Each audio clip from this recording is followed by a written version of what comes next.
A ver, estamos tratando de dibujar como diagnóstico una ciudad que está espacialmente fragmentada, socialmente segregada y funcionalmente deficiente. Planeación y participación pueden ser dos ejes que ayuden a salir, pero eso requiere de algunos prerequisitos. Por ejemplo, la participación ciudadana es muy baja en la ciudad.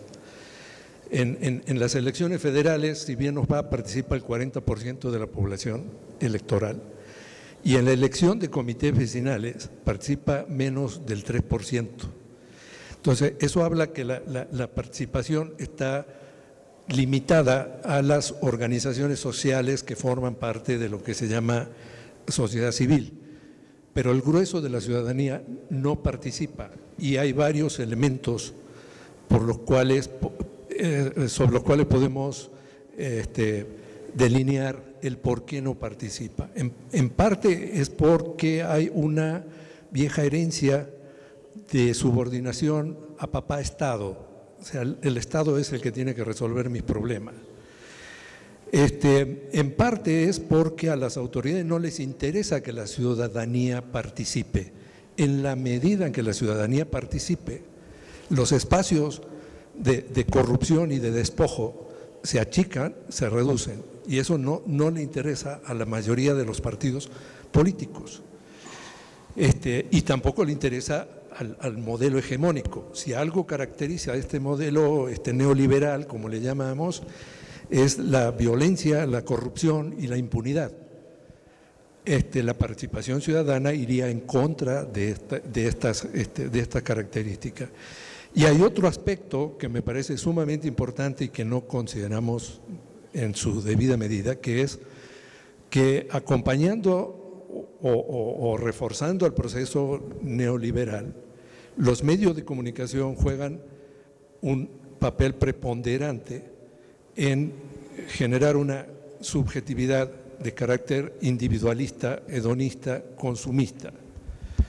Si ustedes hace rato mencionábamos las viviendas que se construyen en el Estado de México o las que se construyen aquí en la ciudad, van acompañadas de una mercadotecnia y una publicidad que apuntan directamente al inconsciente del individuo, alimentando sus expectativas de superación personal, sus expectativas aspiracionales, aunque eso luego le cueste. Pero todo esto, que es un proceso de 30 años de los medios concentrados, operando sobre la construcción de un imaginario individual y colectivo, que es básicamente consumista e individualista, contribuye a un debilitamiento de la cohesión social, a una fragmentación y a una dispersión, y por tanto desactiva las posibilidades de participación ciudadana. Estas posibilidades solo se pueden reactivar a partir del Estado, a partir del gobierno. El gobierno tiene que ser el principal interesado.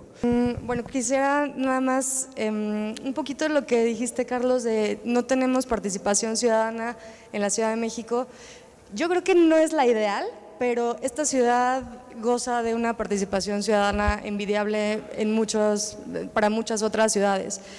Casos concretos, en la Ciudad de México se hizo la primera carta por el derecho a la ciudad de la Ciudad de México, que la realizaron diversos colectivos de organizaciones de base, movimientos académicos, sociedad civil. Esta carta por el derecho a la ciudad de la Ciudad de México es referente en todo el mundo, sirvió como base para la Carta Mundial por el Derecho a la Ciudad que se hicieron, que también redactaron diferentes organizaciones internacionales y que hoy está jugando un papel muy importante en el diseño de la nueva agenda urbana que se está discutiendo hacia Hábitat 3, que es la Conferencia de Naciones Unidas de la Vivienda y el Desarrollo Urbano.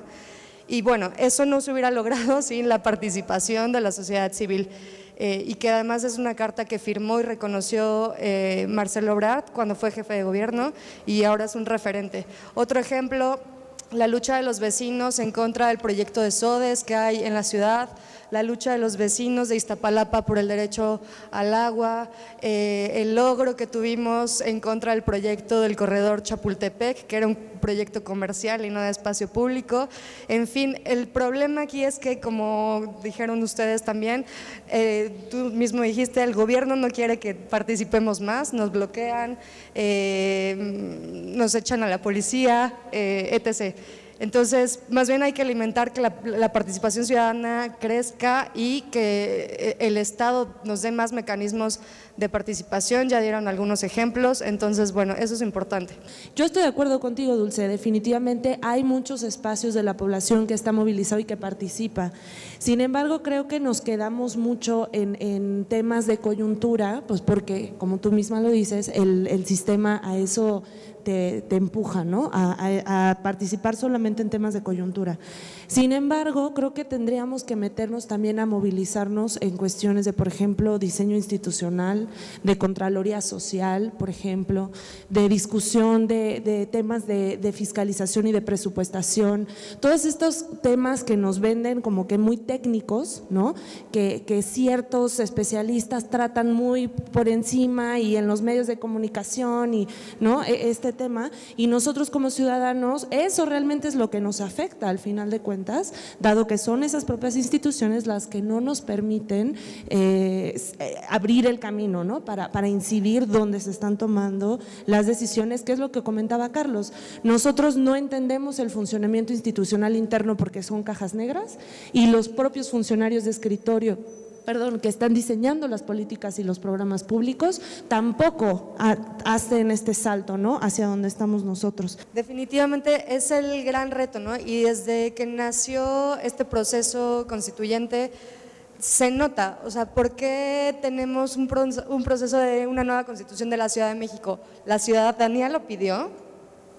Yo nunca escuché que hubiera un movimiento que reclamara una constitución de la Ciudad de México que naciera de la ciudadanía. Esto es un proyecto del jefe de gobierno que se lo quiere poner de verdad como estrellita en la frente, ¿no? Decir que él promovió el proceso de constitución de la Ciudad de México, y parece más una estrategia de branding y de marketing que de verdad de darnos una constitución a los ciudadanos, ¿no?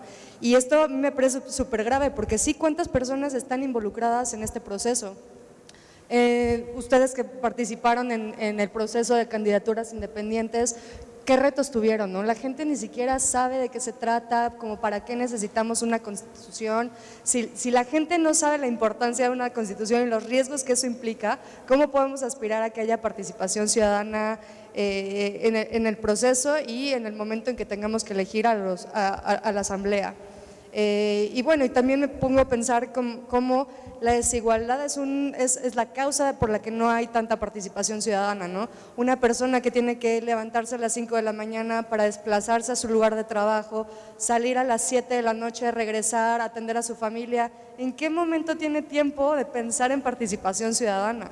Con trabajos tienen tiempo para ver los problemas de su cuadra, si acaso conocen a sus vecinos, y eso yo lo veo en los asentamientos informales, ¿no? En las personas que los dos, papá, mamá, tienen que trabajar todo el día, a veces es mamá soltera, entonces regresa a su casa a atender a su familia. ¿En qué momento se entera de los problemas de la ciudad?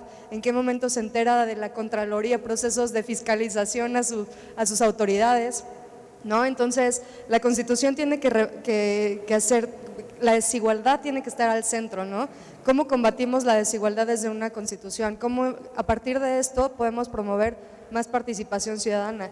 Y bueno, en los mecanismos mismos de la participación que plantea la nueva Constitución, tiene que estar en el diagnóstico de las problemáticas, la participación de la ciudadanía, ¿no? ¿Por qué las políticas públicas fallan? Pues porque no consideran a las personas, ¿no? Finales, como tú dijiste, se elaboran desde un escritorio, desde las oficinas de las secretarías, y nunca van y le preguntan a la gente. La gente está llena de ideas, de propuestas, la gente misma es la que sabe cuáles son sus prioridades, sus problemas prioritarios. Entonces, todo el ciclo de política pública debería de considerar la participación ciudadana en el diagnóstico, en la ejecución, en el monitoreo, en la evaluación. Sin esto, bueno, ¿Por qué Cruzada contra el Hambre falla? Bueno, por muchas razones, pero una de ellas es porque no contempla la participación de los beneficiarios finales en esto. Y sí, de acuerdo, la fiscalización tenemos que incrementar la transparencia de la rendición de cuentas desde nuestras alcaldías, desde los presupuestos, ¿no? Los presupuestos participativos de verdad deberían de funcionar, no como sucede ahora.